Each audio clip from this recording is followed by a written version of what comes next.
Oh, okay, so sorry, I was muted. So I just wanted to introduce Kumar, who will give the talk today. So we think this topic of ethics in AI is very important. Of course, AI itself is a huge undertaking throughout the world right now. A lot of human activities are going to be replaced by AI over time. And so there's a element of ethics that comes in almost immediately. And so that's why it is particularly discussed a lot. And I hope you can get some background for this from today's talk. So Kumar, as I mentioned to some of you before, he is a CEO of a small media company called iGolgi and has a lot of experience with video and compression technologies, among many other things. So let me just hand it over to Kumar for continuing the talk. So Kumar, you have about 1 hour to speak. Thank you. Good morning, guys. This is an interesting topic. I know it's early in the morning to be discussing ethics of anything, but ethics of AI is something that we can early in the morning is an interesting topic to talk about. I hope whatever I have to share today has some meaningful, thoughtful discussion that you guys can start thinking about. When Ray asked me to talk about ethics in AI, it kind of it took me quite some time to think about what is it that we need to focus on, and then also what is the fundamental premise of AI itself, right? What is the paradigm shift that has happened compared to traditional computing? I just wanted to spend a few minutes talking about that before we get into the meat of the talk. So this is how I've thought I'll organize the discussion today. First is provide a basic introduction to AI, at least from the lens of what the ethical considerations look like for AI. Look at AI from that perspective, and then back up a little bit and talk a little bit about computer ethics, which has been around since literally since the 1940s, right? And people have started thinking about it because when computers first got introduced, it was quite paradigm shift for most people, and so they had to come up with certain discussions about the ethics of computers, right? And so AI has some similar characteristics in the sense that it's a paradigm shift, and hence it brings up a lot of issues of ethics in addition to the technology. And so companies, right, most of it is now driven by, at least early on, a lot of private companies start to think about this problem and start to put in place all kinds of guardrails to kind of protect the technology, not stop innovation, but also figure out how one can protect, one can have a certain notion of ethics within the technology development. That's how I've organized the talk, and maybe I'll jump right into it. So traditional computer technologies, right? What are the fundamental premises? Back in the 40s, when computers first got introduced in a meaningful way, the idea is that you try to program into computers. It was first a computing machine, and all it did was some kind of a logic computations, right? And then as it got a little bit more sophisticated, they started programming in algorithms into computers so it could do a set of computations using logic and programming in algorithms. So the idea was you programmed computers to extract specific functionality. One of the best examples, early examples of this, was calculating trajectories for Apollo moon landings, right? That the IBM produced these big machines. If any of you have seen this movie called Hidden Figures, and if you haven't, I would highly recommend it. It's a movie about how computation came into the picture. Everything used to be done manually, and then IBM introduced this computer which could do 24,000 multiplies per second, which completely changed the way trajectories got calculated. The computational methodologies changed fundamentally. So most of the time, early in those early days, in the 40s and 50s and 60s, a lot of this computational technology was used to program in simple algorithms and then extract functionality. But even then, right, in the 40s itself, they started to think about what does this do fundamentally to existing computers. People were called computers back then, by the way, who did mathematical calculations. What happens to computers, the existing computers, and then what are the ethics of, what happens if these computers are doing calculations so fast that humans cannot keep up with it? What happens if it's intentionally making a mistake, or if it has been programmed to make a mistake, or if the algorithm has a mistake? And based on that, one starts to go off and make decisions. And so there are two types of things that people were worrying about back in traditional computer methodologies. One was intentional bias in programming algorithms, and then the data bias, meaning what if the data that was fed into the computer had some biases, right? So it's pretty important to kind of think about how to deal with those issues, right? And people have been thinking about it since the 1940s, and I'll get into that a little bit about the ethics of computers. So why am I comparing that with AI methodologies? Because there are some really strong parallels, right? So what is fundamentally different about AI? AI, unlike traditional computers, which just executed algorithms, AI actually learns from the data. So the idea being, you feed the computer with a lot of data, and there are a couple of different ways to learn from the data. The first methodology is supervised and unsupervised, and I'll get a little bit into what those methodologies look like. In supervised learning, a simplest example would be like if you wanted to teach a computer the concept of a cat or a dog, and then if you, with an image, right, you presented the computer with images of cats and dogs, and you trained it, and then you said, hey, whenever I show you a cat, give me an answer of 1, and whenever I have a dog, give me an answer of 2. And so you train the computer, you basically present it with millions and millions of images of cats and tell it the answer each time. And if you did that and the computer trained itself, then it knows that when you show it the million and first cat, it'll say that, hey, this is a cat and not a dog. And so it learns the characteristics of a cat versus a dog. And that's called supervised learning. And in unsupervised learning, the computer actually learns what are the characteristics it needs to learn automatically. And so that's a little bit more sophisticated and a little bit harder to understand. How does it do that, right? What is it learning underneath the hood? So that's one generation, right? That's what was happening till about 2015, 2016, and so forth, right? That made a lot of progress. That kind of AI methodologies made a lot of progress. Since then, right, there has been another paradigm shift, which is generative AI. And what is that? It basically is able to synthesize data and do what is called multimodal presentations. A good example would be, for example, you give it text and then it output images. And you guys have seen all this. I'm sure people use ChatGPT or any of these newer tools. All of them are able to do multimodal outputs, right? You give it output in one form and then it produces output in another form. For example, you may give it images and audio and it can output text. So there is two levels of paradigm shifts that have happened, right? The early AI, all the way up going back to the 1950s, till about 8-10 years ago, when it learned from the data. And then now it's synthesizing from the data and also making multimodal presentations. So that's that's called the transformer technology. People have heard about that. So that's like quite, these are two big steps, and the industry and governments and all these entities have followed both of those and tried to come up with ethical paradigms to address what this technology is supporting. So let me jump into a little bit, spend a few minutes talking about how AI systems work. There is a reason for this, because I would like to fundamentally focus on where the challenges are and where the ethical considerations need to, will arise when we figure out how these AI systems work. So as I mentioned earlier, there are two modes in which you can train an AI system.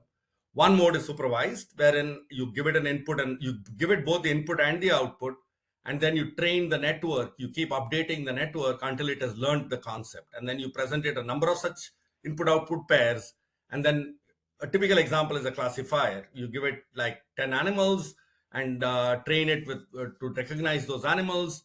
And there is a concept of a training mode where you present it with millions of images of all these animals and tell it what those animals are, and then update the network until it has learned those animals, right? And then so if you present it with a user mode, you take the model, transfer it to user mode, and then in the user mode, if you give it a new image of an animal, it should be able to respond with the correct answer.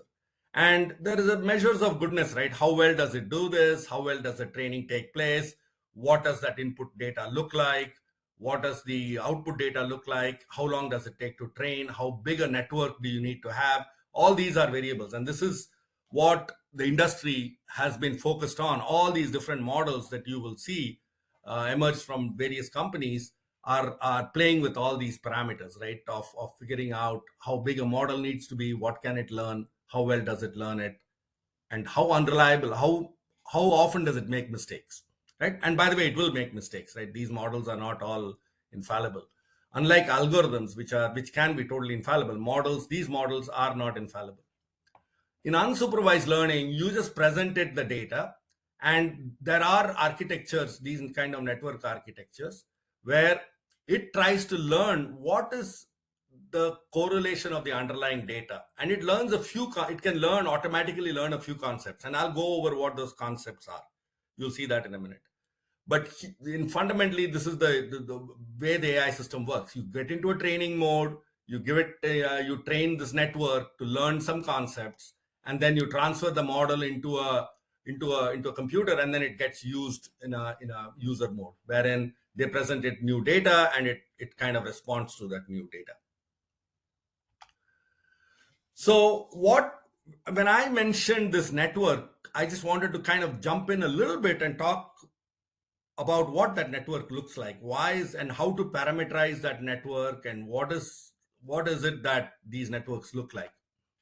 So a basic neural network, right, it consists of inputs, and it has got these things called weights. This kind of mimics the human brain of neurons and synapses in a certain way. It was the motivational approach for developing AI systems in the first place. These are weights, and these weights it tells you, hey, I'll take this input, weight it a certain way, and then send it to this node. Similarly, I'll take the height, weight it in a certain way, send it to this node. And I do that with each of these nodes, and then this node does a certain nonlinear processing. It can do like a tanh function, an exponential function, whatever. It does kind of a nonlinear mapping, and then introduces a bias into this node, and then the output will then get weighted and sent on and so forth, right? And by the way, you can have more than one hidden layer. The input layer is where all the inputs come in. The hidden layer is where you do the computations, and you can have one or more hidden layers, and then an output layer which gives you the final output. So in this example, just a quick interrupt, please. I'm not seeing the second or third slides that you may have used. This one?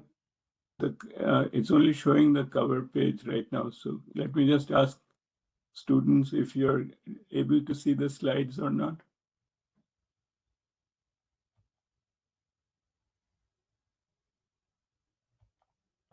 I can only see the ethics in AI slide. It's stuck on slide 1. It's stuck on slide 1? Now it's good. Now it's what number is this? It's the input. Yeah. Okay. Now we're seeing it. Yeah. Okay. Okay. So go back to where you started. Okay. Thank you. Can I go back to where I need to go back here? Yeah. Okay. Let me start here then. So I think this was so are we able to see the slide now? I see it. Okay. All right. So again, let me step back and talk a little bit about how AI systems work, since you guys didn't have the benefit of seeing this diagram. As I mentioned, there are two modes in which one can train a network. The first mode is called supervised mode, and then there is an unsupervised mode. And in supervised mode, what you do is present the network with both the input and the output data. For example, you'll say, hey, here is a picture of a cat, and I will call it number, let's say I call it category classifier 1, and then a picture of a dog, classifier 2, and so forth, right? I may have 100 such categories, and then I tell it what the category is, And then what I do with the network in supervised mode is I keep presenting each of those classes of images, and then on the output, I tell it what it is, and then I use the feedback to update this network until it finally learns. And this is done iteratively millions of times until it learns the concept of a cat, the concept of a dog, and so forth, right? And so you take that, once that model has converged and it has learned it to your satisfaction, that model gets transferred to another computer, and you can pretty much, anybody can use it, right? That model. And you present it a picture of a cat, it will tell you that it's a cat. And there's a measure of goodness. How well does it do it? How many times does it make errors? All of these get measured, and that's what is used to train these networks.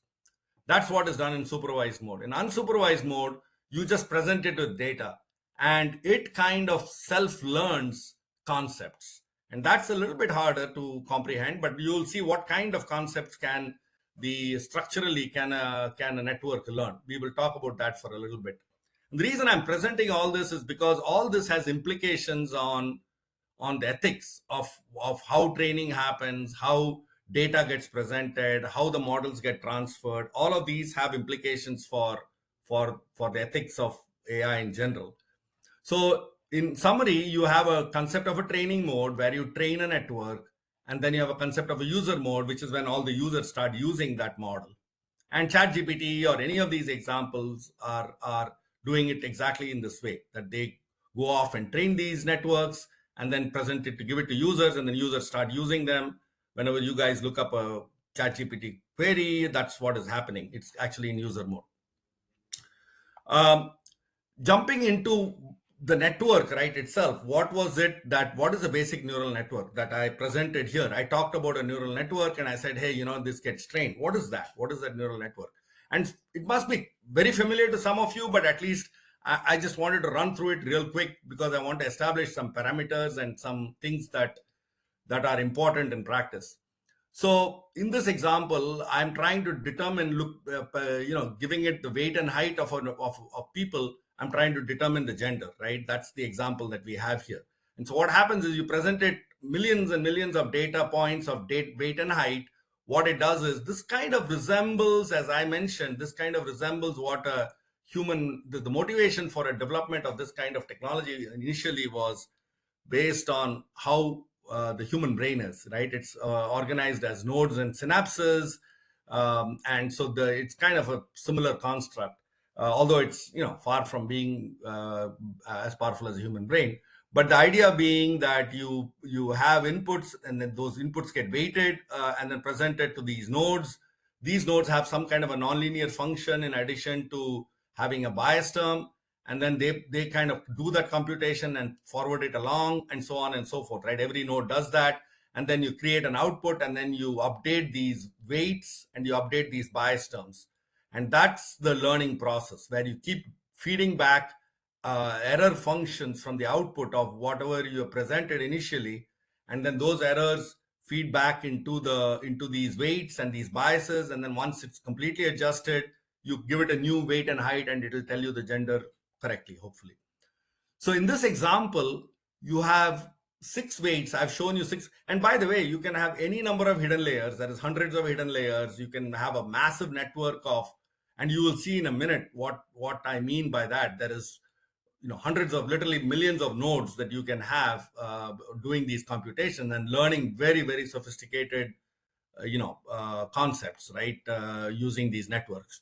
And the basic, like in this example, you have 6 weights, W1 through W6, and you have 3 bias terms. And so there's a total of 9 parameters. The reason I'm bringing up this number is ChatGPT 4, for example, has about 1.8 trillion parameters in its network. That's how big it is. And so if you look at it, even ChatGPT 1 had only 300 million. And so whenever you see people talk about, hey, these networks are getting bigger and bigger and using up more power to train, even in the short span of like 4 years or so, from ChatGPT 1 to 4, it has gone up by a factor of 6 almost. And so that's like a tremendous amount of computational requirements, but it also makes these models enormously big.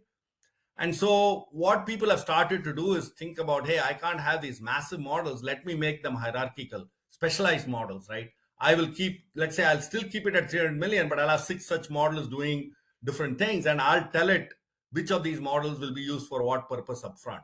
And on the right side, you see, all the growth of these models and the way the parameter growth is happening. It's like just exploding, right? And as it's exploding, it's also able to learn a lot more concepts. So that's the key thing to keep in mind. And this is why you need all these big farms of NVIDIA and Intel GPUs to train networks to understand these concepts. And once the model has been trained, then it gets into user mode, and when people send it a query, it's able to respond to the query. It learns languages, like you guys may be familiar with large language models. It can learn very, very sophisticated concepts in the system. So in a nutshell, basically you start out with networks that look like this. There may be other things that you do up front to pre-process the data to feed it to the network, and then you may use other things on the output side to also figure out what to do with the data that the network produces. But in a nutshell, this is how an AI system works. So I mentioned unsupervised learning earlier on, wherein the computer, you just throw data at the computer and it automatically learns concepts. What does it learn? It learns a few types. So it turns out computers are capable of learning, these networks are capable of learning a few concepts. One concept is called clustering, right? So for example, if you give it 10,000 pictures of dogs and 10,000 pictures of cats, right? And then it'll cluster, it'll learn the concept of a dog and a concept of a cat, and it'll have, it can create two clusters. You can, for example, give it a 4-legged animal versus a 2-legged animal, and then it'll learn that concept, and it's able to automatically cluster. Without you telling it it's a dog or a cat or a 4-legged animal or a 2-legged animal, it can automatically learn that concept. That is one big capability that computers have. I mean, these AI systems have. The second concept is dimensionality reduction, which is interestingly, like most practical systems are very, very large, high dimension, are in very, very high dimensional space. Turns out they are hard to visualize and hard to extract key systems from. So, one of the big things that these systems can do is reduce the dimensionality and just preserve what are the most important dimensions of a problem. And a good example is gene expression, right? Gene expression is a multidimensional thing. You can express it in 2 dimensions to enable visualization. Automatically, these systems will figure out what are the 2 most important dimensions I need to preserve, right? That's one thing that these systems are capable of learning. These systems are capable of automatically, unsupervised learning association. And that's being able to relate 2 different ideas that have a common tie. An example would be somebody who likes buying beer also likes fast cars. I mean, you presented data that shows a lot of people buying beer, or concept of buying beer, and then somebody who also that correlation in practice also shows that they like fast cars. So this kind of associative behavior is something that these systems can learn. Finally, they can also learn anomaly detection, and this has got meaning finding the outlier, right? Finding the concept that doesn't belong. And an example is automatically learning, credit detection in fraud detection in credit cards.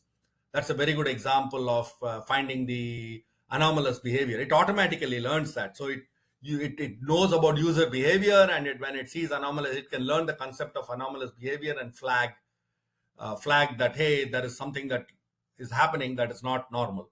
And so that kind of concept can also be taught to these networks, and they learn them automatically. So these are some concepts of unsupervised learning. And as you can start to see, there is a reason why I'm bringing all this up, because there's a lot of different hidden challenges and biases that get introduced when it can do all these kinds of very, very sophisticated things. And so we'll start to see where does this start to border on the ethical side of things. So before I jump into AI, ethics in AI, I wanted to do a little bit of a background on ethics in computers in general. It turns out that in 1948, the father of computer ethics was a guy named Robert Wiener. He basically in 1948 wrote a book, paper called Cybernetics, and it kind of posed the key issue of what is computer ethics. Why do we need ethics in computers? I mean, what are these computing machines capable of doing, and why do we need to worry about about the ethics of using computers? And it took about 15 years or so, finally, when the Association of Computing Machinery in 1973 formalized a code of conduct that has stood the weathers of time, right? Since 1973, people have by and large followed this code of conduct, and I'll show it in a minute what that looks like. And it looks pretty today, it looks pretty obvious, but back in 1973, these machines were like completely new beasts that people were trying to figure out what it was, number one, what it was capable of doing and how it profoundly affects our lives, and figuring out how to impose some guardrails on and a code of conduct using these machines. So in 1985, James Moore actually defined what computer ethics are. And it's kind of interesting. It took till 1985 to kind of think about what is it that we're trying to do. Whenever new technology gets created, you create a new capability, right? I mean, this is true with computers. This is true with AI. You create a new capability. But then when you create the capability, there exists a policy vacuum. What does that mean? That one does not know what the limits of using this technology are. How can we use it? Are there challenges, to using them carefully and in a meaningful way? So there is a vacuum of policy that governs this new capability. And in the case of computers, they try to formalize how to fill that policy vacuum, right? So the idea was, hey, here are some rules that we will all live by, that we can, and for example, let me jump directly to what the ACM code of ethics looked like. It had like really 7 really simple principles, right? That said, this is how we will use computing machinery in a very ethical way. Number 1, contribute to society. Number 2, avoid harm, be honest and trustworthy, be fair, and take actions not to discriminate. Respect the work of others, and produce that when people produce new ideas. Respect privacy and honor confidentiality. I mean, if you think about it today, all this looks really fairly simple, straightforward. But then back when computers first started to show up, none of these people hadn't been thinking about all these things, right? And how to use computers and what computers can do if you're not careful. So this has stood, like I said, this was codified in the code of ethics, and most of the industry has followed this code of ethics, right, over the last 70 or 80 years. So coming back to what is happening with AI, when you talk about ethics in AI, they are very much related to computer ethics. We need to understand, the first step is we need to understand what is the gap that AI has created versus established computers. Ultimately, you're using computers to do most of your AI computation, but in a very different way. So the question is, what is this gap that got created? We already have ethics for computers. Why do we need ethics for AI? It turns out that we have again created a capability gap from normal use of computers, traditional use of computers versus AI use of computers. Computers used for doing AI computations. And so the ethics process that we are trying to that the entire world is trying to figure out is, how do we close this gap between what ethics for computers were and what this new capabilities created by AI are, right? So that's why I wanted to first show you guys what the code of ethics established for computer machinery was, right, over the last 80 years. And so coming back to the discussion I had earlier about how AI systems work, one of the things that will jump out at you is, what is it that is going to cause problems, ethical problems, when we start using AI? There are 3 large areas that are kind of identified as the sources of causing biases, let's say, in AI systems. First one is input data. And again, as a simple example, going back to my cat and dog example, if I just showed you like a million images of cats, but only 2 images of dogs, that data is very biased, right? And then so your recognition of a dog would be much poorer than your recognition of a cat. So that's a very simple example of introducing bias in data. Very easily, one can do that with various categories of things, right? I mean, you can imagine when you're presenting, when you're trying to teach a system, you are totally dependent upon what data you show it. And so introducing biases in data, one has to be very careful to formally make sure that biases are not introduced in any systematic way, at least, or at least knowingly. So there is a lot of guardrails one has to put in place to understand how to present input data for training. The next big source of bias in these systems is the feedback. How you train the network, how you bias the training of the network to learn concepts. That can be very, very systematically biased. It can be very systematically tilted in one direction, and one has to be careful not to do that, especially as you're trying to build these capabilities, the synthesis capabilities of these networks that are able to synthesize concepts. You have to be very careful how you train these networks, right? So there is a big body of work that is going on in how to do unbiased training. Finally, when you create the model, let's say you've done a very good job of presenting it very unbiased data and very unbiased training, you transfer the model and put it in user mode. How much, there is a time window in which you do the training and then you stop training and then you move the model over. It turns out once you have transferred it, this model gets used. How long is it valid? Is it valid for 1 year, 3 years, 5 years?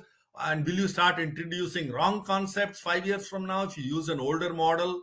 So there is a time element to transferring. How often do you transfer the model? How often do you update the model? That can introduce a lot of biases in the system as well. And it's pretty important that all these elements be balanced in a very systematically, in a very known way, so that you don't introduce these biases. And these biases end up, if you start using these systems very, very pervasively, you have to make sure these biases don't bias your results. Like you can, for example, and in today's context, I mean, there is worldwide information that gets fed into these networks for them to teach them concepts, right? To teach them ideas. The question is, for example, if you excluded data from some part of the world or over emphasize some other part of the world, you could start getting biased responses to questions, queries that you may ask.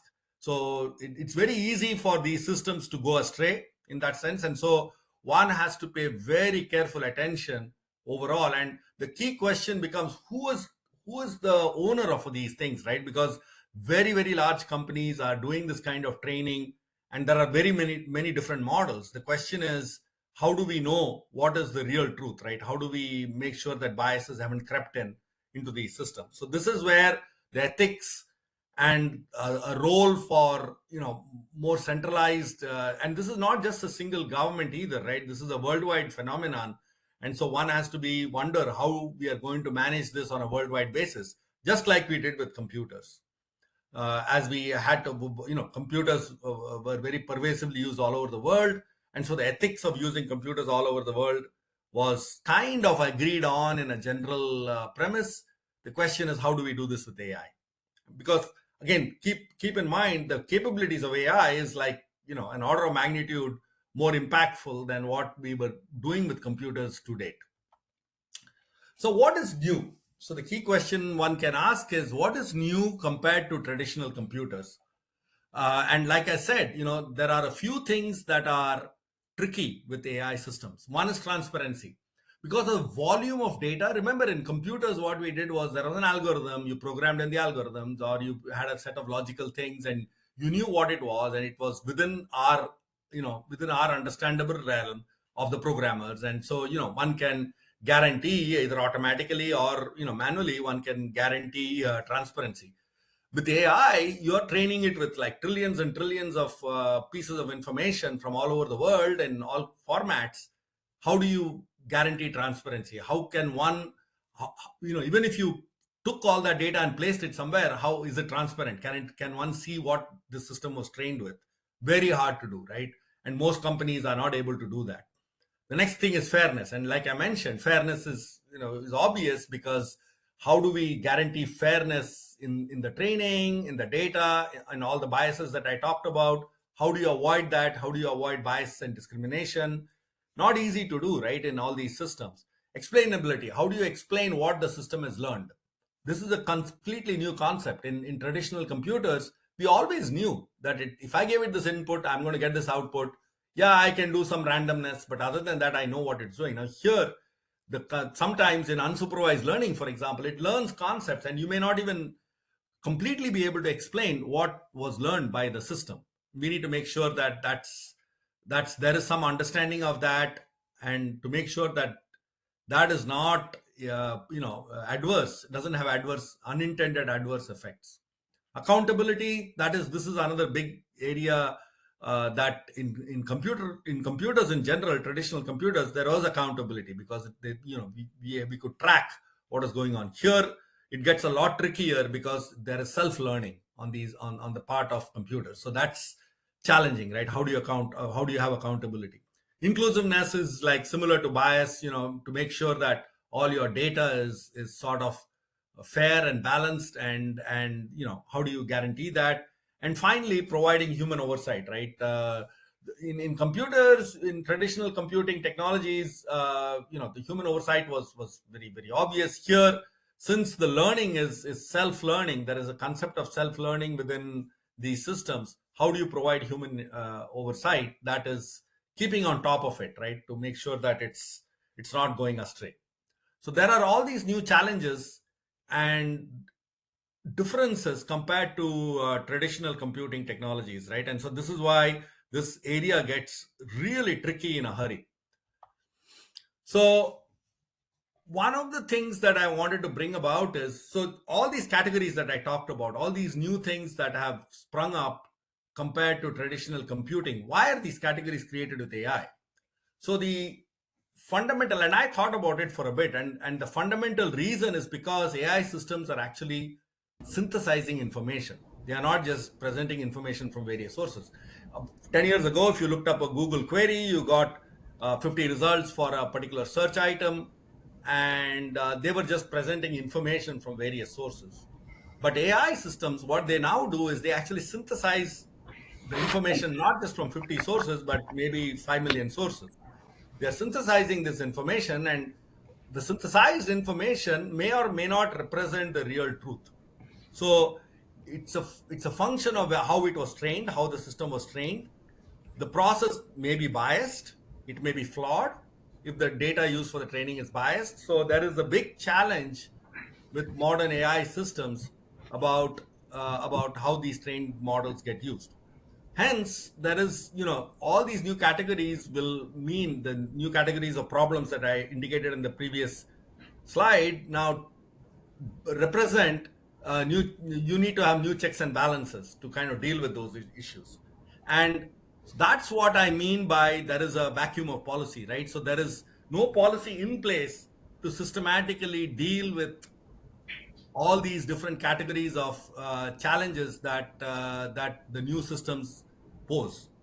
Hence, we need a new governing principle for the development and use of AI. So, over and beyond what we did with computers, in AI systems, now you have a set of things that can go wrong or can be, detrimental.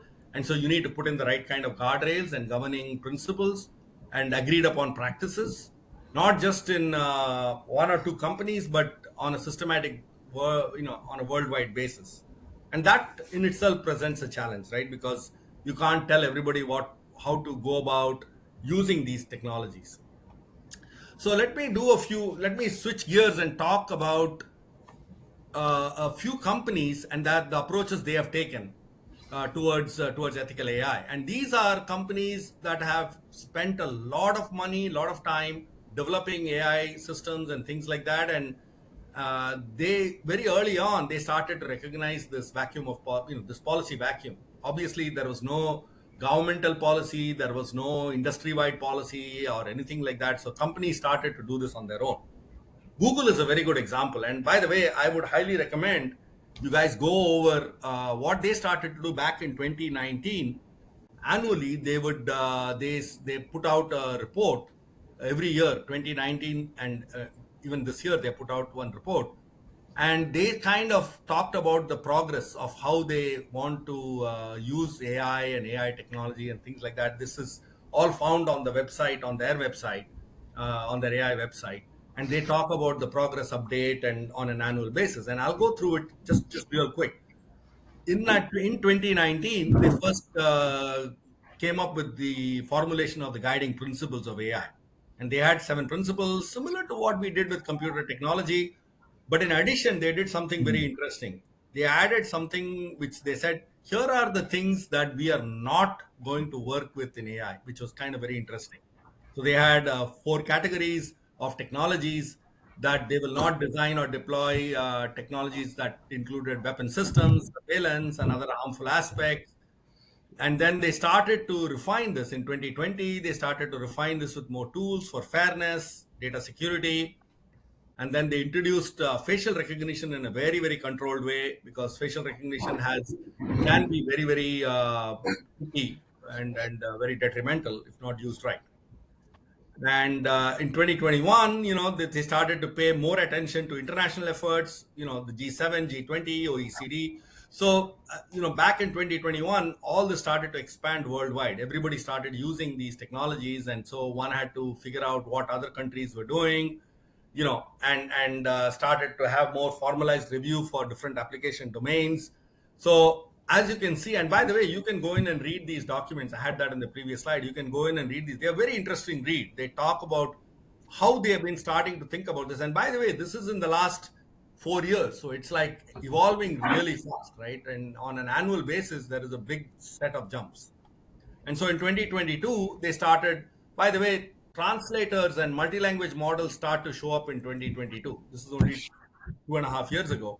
The whole concept of generative AI became a thing, and models started to appear. And so you had to start all over again, right? There is a big jump in, again, the whole policy vacuum that I mentioned. Google tried to fill it on their own. This is Google as a company trying to figure out what to do this on their own. But they're a large player in the industry, so they do have a fair amount of influence in what needs to happen, from an ethics perspective on a global basis. And then they came up with this concept of 3 pillars, right? The principle that they had, that the first document that I showed, this guy, the 7 principles, what they will do and what they will not do. Plus, they had a couple of other pillars. They talked about creating unbiased data sets, and how to formalize ethical AI development, and deployment. So that was in 2022. Then in 2023, I think there's a lot of noise, guys. Can somebody mute? Hello? I'm not able to, and there's a lot of background noise. Okay, thank you. So in 2023, there was a huge maturization of the of the Gen AI tools and processes, and then there was a whole concept of human-centered AI research that Google started to introduce. Again, they formalize all this through documentation and figure out how to move the technology forward while still preserving their basic tenets of what they want to do. In 2024, they went off and talked about how to, there is this whole problem, there is this whole balance of moving innovation very fast, but also keeping that guardrails in place on ethics that we talked about. So they then decided, let us split it into research and design, where we will allow taking more risks, not being that worried about the AI, about the ethics principles and so forth. That will kind of forward the research. But then when we govern and share these technologies to the world at large, we will have a lot of guardrails in place, emphasize risk assessment, testing, monitoring, transparency, and put all the formal tools in place that will make sure that the technology gets used. So you can do R&D, but then when it gets to using the results of your R&D, you want to have most of the guardrails in place. And that's one way Google has decided to move forward with their innovation. There is a very curious thing that happened to Google in 2025. One of the things that they did was remove the section where they said what they would not do as a company. So, for example, use of AI for weapon systems and surveillance initially were explicitly excluded, that they would not use it. But now that's no longer there. That means Google can engage in research. It sounds like they can engage in research. So herein lies the problem, right? If a company is just using guiding principles, for business reasons, they may completely do a 180 degree about face, and there is not a whole lot one can do about it. A large company like Google, if they decide, hey, I'm going to go off and do a lot of research in weapon systems design, while the rest of the world doesn't think that's a good thing, you cannot prevent them. So this is why there is a need for a more broader, not a company-wide, company basis for ethics, but a more global basis for ethics. And this, I think, only governments and large organizations in the world can put in place and enforce, right? So this is where I think the topic strays into what is the role of the government or all the governments of the world. How can they come together and kind of deal with this issue? So this is a very good example. Google kind of has just removed it. It has not said that they are going to do any work in weapon systems, but they have just removed this from their charter, or more or less. And so what does that mean, right? I mean, so you can't rely on a single company's goodness in order to have this powerful technology not go astray. So there is more needed to be done. Microsoft, I'm just going to walk through really quickly. Microsoft, again, did this in 2019. They came up with 6 documented principles, looks very similar to what one sees with computing. And then they added all their human-centric approach. And when Transformer AI came about, Gen AI developments, they added something to their framework. And then they talk about, they spend a lot of time thinking about transparency and things like that. Same story, right? It's a company doing the best it can to kind of keep this genie inside the bottle. But one has to kind of understand that there is more challenges to this than you can imagine. IBM is one of the early pioneers in AI, and again, I don't want to go through all the details, but they have, again, since 2015, they have kind of, their journey has been documented, and they have kind of said, hey, here are the types of things we will do, we will not do, and every year that gets tweaked. And going in the right direction in general. As the technology evolves, they have tried to evolve themselves into the journey as well. And you guys can go in and look at the details, and it's all on their website. It's fascinating read, right, as to how they are thinking about this as well. Finally, Meta. Facebook has had what do you call it? They had a late start. Initially, they were not. They were a little bit late to the game, thinking about what to do with AI and what to do with their models and so forth. So they started a responsible AI team in 2019, but in 2023 they completely disbanded that team. They said, "Okay, I'm not going to worry about that. I need to play catch up with Gen AI technology development." So they took the responsible AI team completely and kind of started and deployed them to work on Gen AI. So this is again an example of a company. Sometimes for business reasons, they may completely switch away. They may start out with the right intentions, but completely switch away and go do something totally different and not pay any attention to the bigger challenges that AI poses. And so this is another example of, hey, how do we enforce this? If companies say, hey, for business reasons, I can no longer enforce it in a meaningful way. So, but they all these companies still try their best within the business constraints to kind of at least have data and transparency and those kinds of principles. They still try to follow, independent of what their technology they are developing. So let me quickly jump into, we are reaching, towards the end of the hour. So what I would like to do is have a few observations, and then I would like to at least have some time for discussion, because this is an extremely broad and an interesting topic, and it will have a profound impact on all our lives going forward in the next decade, 2 decades, or 3 decades. And so it's really important to understand a few things. One is AI is really rapidly evolving. In my lifetime, I mean, I started working on just to give you guys an idea, in the late 80s, I was doing work on neural networks for a multivariate application. Back in that day, we used a few hundred nodes. I was looking up my master's thesis.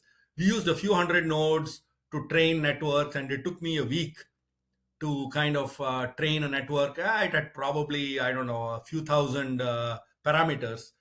And now remember, we have at 1.8 trillion parameters is what ChatGPT 4 is supposed to have. So, it's many, many, many orders of magnitude is where this thing has evolved. And by the way, it is evolving on the great growth rate of these models are currently exponential on an annual basis, which is a fairly impressive way for these things to grow. And so they are, if you guys keep track of this, I'm sure you guys do this a much better job than even any of us, but they are metamorphosizing almost on a daily basis. These models are like really, evolving very rapidly, right? And the other fact of the matter is compute power is still, especially GPU compute power, is still accelerating, is still growing at a very fast pace. And so that's accelerating this evolution as well. So I just want to emphasize that the scope of AI growth is really very rapid compared to anything else we have seen in the last, I would say, 10 decades of computer growth. This is much, much different. The slope of growth is totally different. And so when people in the past, right, I mean, one could take 10 years or 20 years to develop a policy to say, hey, there's a vacuum in this policy. Let me take a good decade. Everybody in the world discusses it and then addresses it, right? The problem with AI-based technologies is that this policy vacuum has to be plugged in not in a decade, but in a year's time in many cases. Otherwise, you can have totally unintended long-term consequences, right? Of the way you use the technology, the way the technology gets deployed, the way that the whole society gets kind of turning in a different direction or in the wrong direction, or maybe the right direction, but with biases, all this stuff, right? So and sometimes they are difficult to reverse. So this is why, having guardrails and making sure that everybody is kind of looking at this fairly carefully is very, very important. The bigger challenge that you have is how do you create agreed upon principles on a worldwide basis? Because this technology, everybody can have their own view on how to use the technology. How do you kind of agree on a set of principles and practices that everybody in the world agrees on? So, and even more important is, let's say you agree on a set of practices, how do you enforce them? Can you go to an international court and enforce it? Or do you have to do this just by agreement? Or do you do it by excluding people who kind of use technologies, cutting them out? And, so there is this whole, enforceability challenge. And then there is, especially when economic gains outweigh the ethical principles, how do you do it? Like Google is a good example, I'll tell you. I mean, they removed the fact that they will not work on weapon systems. They just removed it in a stroke of a pen. I mean, now what does that mean, right? I mean, how do you enforce it? Maybe not. And maybe Google employees themselves start to protest, right? That we're not going to work on this. I just don't know. I mean, how all this is going to work out. So there is the legal framework to ensure adherence to these principles is a big challenge. A lot of legal entities in the world, court systems are thinking about this, but there is no, first of all, there has to be an understanding of the technology, which is itself extremely hard because given the scope and size of how broad and encompassing this is. So one of the things that when I was thinking about this, one of the things that had a profound kind of similar worldwide impact was cloning. And if you guys remember the sheep cloning that happened maybe 10 or 15 years ago, when people started to think about, what is going to happen? Can humans be cloned, for example? And how do you prevent humans from being cloned? How do you prevent a country from deciding I'm going to do research on human cloning? So the interesting thing is that cloning itself, right? If you guys go back and look at this, there was universal consensus that, hey, we should not be doing human cloning because we don't fully understand it. And interestingly, all the countries of the world came to that consensus. And that has kind of guided cloning technology over the last couple of decades, or more. And so I have a similar feeling that one has to see one has to understand that, hey, this is beyond my comprehension to figure out where this is going, and so I will kind of slow down and make sure I the steps I take I can live with. And so this is one way to solve the problem. Trying to solve it just by legal means is going to be very challenging, because the scope of understanding of the problem itself is fairly difficult for most people. So I'll leave you with those thoughts, and then I think that's all I had to say, and then I'll wait for you guys to ask to open the discussion. So Ray, how does that work? Is there a chatbot or chat box or something for questions? There is a chat box, so please ask any question you'd like. Right now we have 10-15 minutes left. So it's better on the chat, because there's so many people, it's hard to respond verbally.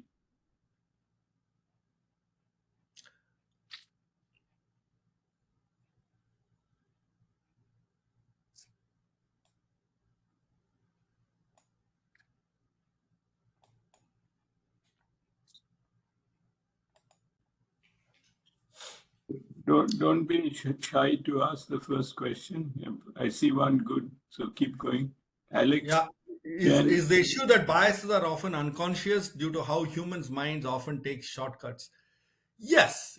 And to tell you the truth, Alex, I think people are trying to do the best they can, because just the size and scope of data, right? How big these systems are.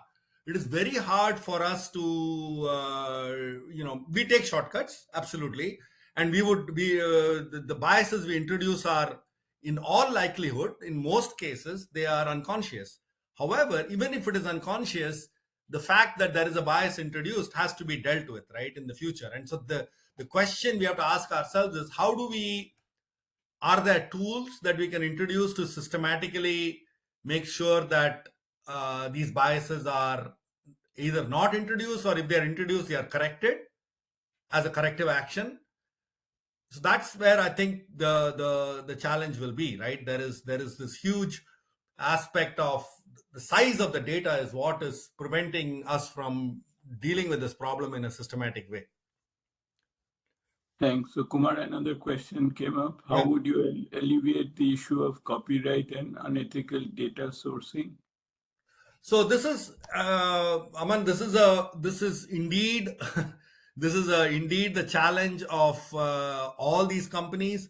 In fact, let's step back for a minute, right? The question one can ask even before copyright is, the data that many of these companies have used to train their networks is from the public domain. The question is, did they have the right to use that data to train these networks? Now, that's a big ethical question, right? A lot of companies will tell you that, hey, I use this data because it was in the public domain, but then the question is, do they have? But then the models are not necessarily in the public domain, right? The models are being used for business purposes. So this is a big challenge, and so this is one of the big burning questions. What is the concept of copyright?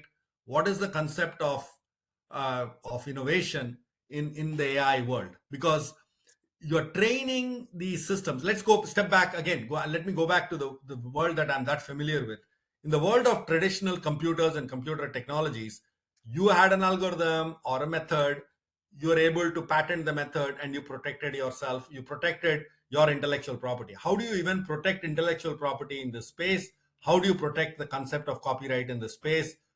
And what is the concept of copyright? Those are all being challenged, and they're being challenged right now in the entire industry, in the entire world, right?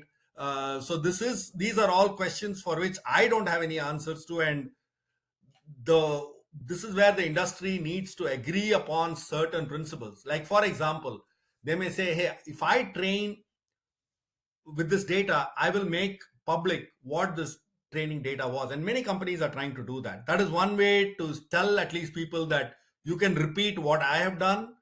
And that way, you know that I've not introduced bias, or I've been transparent. And again, I don't own it. Everybody owns it. It's for the common good. That's why I'm doing it. So there is that aspect. Then the question becomes, how do companies who are spending billions of dollars, how are they going to recover those investments if everything becomes free? People have done this in the open source world. People have open source information, and then still made a lot of money providing applications and services on top of the open source concepts. I have a feeling AI has to have a similar open source concept, which has to extend far beyond just the code. It has to extend for data. It has to extend for use of the data, proof of the data, and all this stuff. So, okay, Kumar, next question. yeah. How might our ethical frameworks evolve as AI becomes more autonomous? Should AI systems be ever held accountable for their own decisions? The question is, who's the owner of the AI system? The key question that I think you're asking is, Dayan, is who owns the decisions of the AI system? If it's a private system, one can say, hey, the private company owns that. But if it is open source, and if it is an open source, then really the ownership is, who has the ownership? um, uh, who has ownership for the system? uh, in some cases, the ownership is, you can point to the ownership. The person who developed the application should have some ownership for providing the application or service, and hence they should be held accountable.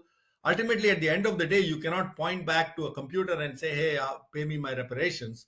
The problem is that there is no such thing, right? So you have to ultimately rely on people or companies or entities that are running these systems or running the applications built on these systems that have to be held accountable. So it's a little bit of harder to hold accountable the decision engine, right? So let me go back to a few more questions. Sorry, these questions are very good questions, by the way, guys. What technologies were you able to use during the 80s that you were working on?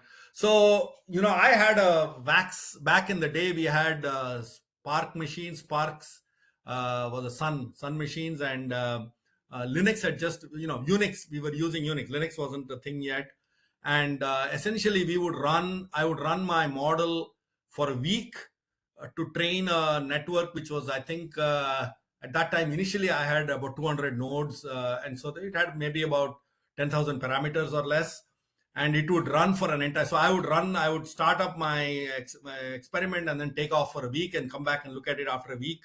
And of course, I would have made a mistake, so I had to restart all over again. So it was. I just did a computation the other day. It was 10,000. Even this was about 5 years ago when I looked at what my Android phone had. My Android phone had 10,000 times the power of what the best computer I had back in the 80s. So it's that's where we are, right? And of course, now if you think about what is in the hands of, it's millions of times more powerful today than what was in the 80s. But what I tried to learn was, what is the math and the convergence parameters when you take a really small network and learn what it is capable of doing. Then when you scale it, you have a better understanding of the mathematics and the understanding of the convergence properties and things like that, which is what I was learning back then. With these large systems, it's almost impossible to learn that in a very systematic way. That's at least the mathematics doesn't exist as far as I know. So how vulnerable are new models to intentional bias by the developers? Absolutely. This is the biggest problem, right? There is a huge problem with how data gets presented. As I mentioned, if you and you won't do it in a very what do you call it, very obvious way. You can make it extremely, you can mask this very easily. So for the example that I gave with cats and dogs, if you present 900 cats and 1,000 dogs, you still have introduced a bias, right? So there is ways to introduce bias in a very subtle way, and this cannot be I mean, this is why I said either you kind of say everything has to be open sourced, all the data and all the training methods, all the training tools, all the training algorithms have to be open sourced so that somebody can repeat what you did. But then the challenge is, I have done this with 1,000 computers. Do you have access to 1,000 computers to repeat my experiment? Probably not.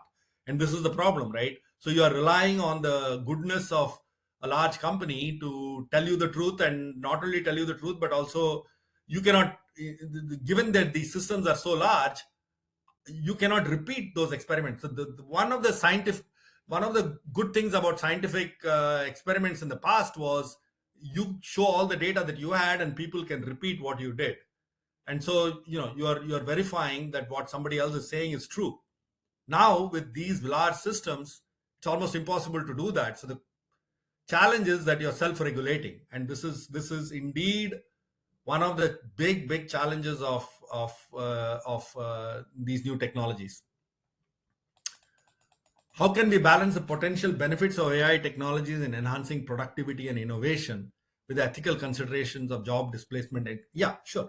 I mean, this is, as with any technology. By the way, when if you guys watch this movie called Hidden Figures, this was discussed really well. When computers were first introduced, by the way, computers in the NASA world were a set of, there was in fact a separate building for them in Virginia. These were a set of African American women who were human computers. That's what was called computers, actually. And what they did was they had a slide rule and they had a calculator, an adding machine, and they did all the computations for NASA. And before IBM introduced a computing machine for the Apollo launch. And by the way, this is both of them were competing with each other. And of course, the IBM did 24,000 computations per second, while the human computers, they had a team of about 100 plus women who were doing all these computations. And so the movie describes it very beautifully. You guys should watch. I highly recommend watching this movie because it talks about the evolution of computer technology and how people were worried about the displacement of all their jobs by computers. And then guess what? All these women end up learning how to program Fortran, and they ended up programming the IBM machines. So I have a feeling that there is that worry that there will be a gap that will be created between the people who can or understand or use the AI technology versus people who don't. The key is to try to bring everybody, up the curve, so to speak. And I think there are ways to do that in a very systematic way, and society has to be aware of how to do that. I think that's where there is a not only an ethical challenge, but almost it's an imperative that we figure out how to, bring in all of society, not just certain segments of society up the curve. The next question is, what recommendations do you have to make the public aware of the extent to which the AI results should be trusted? Oh, this has to be done by every company. And so this is, by the way, has to be, and if you look at what even today Google or anybody does when they produce AI generated results, number one, people need to be aware that this is being produced by an AI engine. And number two, that has to be crystal clear that that's being done. And number two, the fact that there should be disclaimers, just like we have in cigarette packages, right? There should be disclaimers that there could be errors that these AI systems could produce. By the way, this is well known, right? There is a certain probability of error. It's not like I'm just regurgitating a result that I found. I'm actually synthesizing. So these systems can make an error, and there is a certain probability with which they can make an error. Can you make that probability vanishingly small? Well, over time we will know, right? As we start training these systems.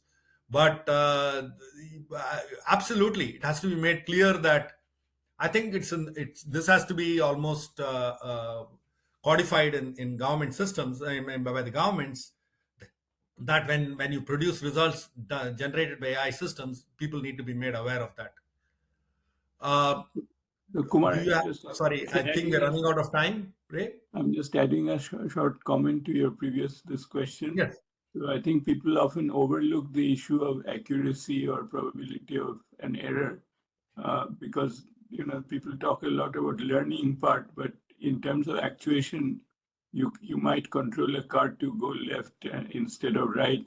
because of a mistake, which is related to accuracy. So in that domain, you need like a 99.99% accuracy. And until it is achieved, you should not have any life-threatening type of applications like that. Running with 80% accuracy is the typical value these days. Sure, sure, absolutely. Yeah, yeah. I think this is the biggest challenge, right? There'll be some applications where you need, you know, almost certainty, right, before you use it. And then there'll be some applications where it's not as harmful. These things will start to show up, the synthesized results will start to show up. And it's happening today, right? When you go on and do casual searches, all this is AI driven. Mhm. So yeah. And then there is Okay, intentional we are. harm, and then there is like deep fakes and things like that, which are emerging very fast. And in fact, yesterday I got asked by a big company, asking us, hey, how do you guys detect deep fakes in video? And it's a pretty challenging problem, increasingly getting challenging. Maybe 5 years ago it was pretty easy, but now with Mhm. these models it's getting more and more tricky to detect deep fakes. And so we have to keep ahead of that, right? We have to keep ahead of that curve. And so there is intentional harm being done, as well as unconscious harm. All of that has to be dealt with. But the technology is capable. If you thoughtfully do this, you are able to keep ahead of the wolf, so to speak. Okay, so we are Uh, nearly out of time. If you'd like to get any remaining questions, we there have are, I time for. think, two more questions. Do you believe that the primary limitations of developing models is computational resources, or do you believe in training methods, or do you believe it to be training methods and the model themselves? It's a mix of both. Uh, uh, One of the things that is, you know, that people spend a lot of time, a lot of companies spend a lot of time, and a lot of universities spend a lot of time thinking about is there is this concept of oversizing a problem, which is, namely, you may have too big a model to solve a problem. It's called overfitting. And so that concept, right, I mean, is actually pervasive in a lot of these modeling techniques. So you have to have a right size model to learn the right number of concepts. And so how do you do that? How do you decide what is the right size and what is the right size of training data? This is exactly what a lot of industries are grappling with, right? Trying to figure out what it is. And so the limitations are on both ends. And so the question is, it's about right sizing the model for the right problem and for the right type of data set. And that's an active area of research, frankly. So working, should materials produced by AI be considered intellectual property of the company who considered? Oh, this is a very good question, actually. Um, I don't know the answer to this, and nobody in the industry, I think, today knows the answer to this last question. I think this is the crux of where we are today. For example, art, right?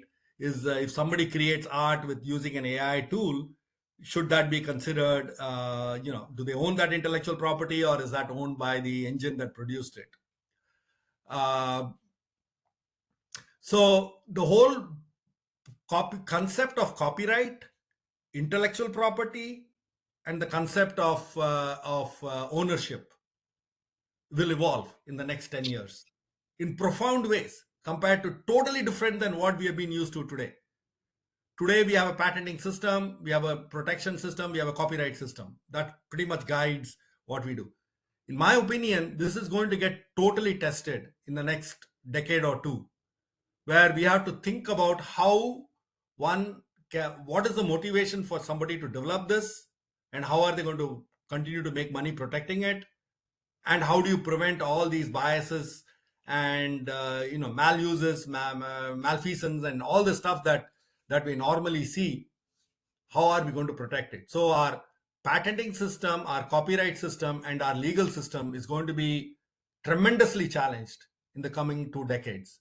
And so for people who are engineers who want to get into the space, I think it's going to be a field day. I think, in fact, I've been thinking I want to go and learn a lot more about the law and how to evolve the law in the late stage in my career to do this, because I think that this is where the action is going to be in the next 2 decades, not just in the United States, but all over the world.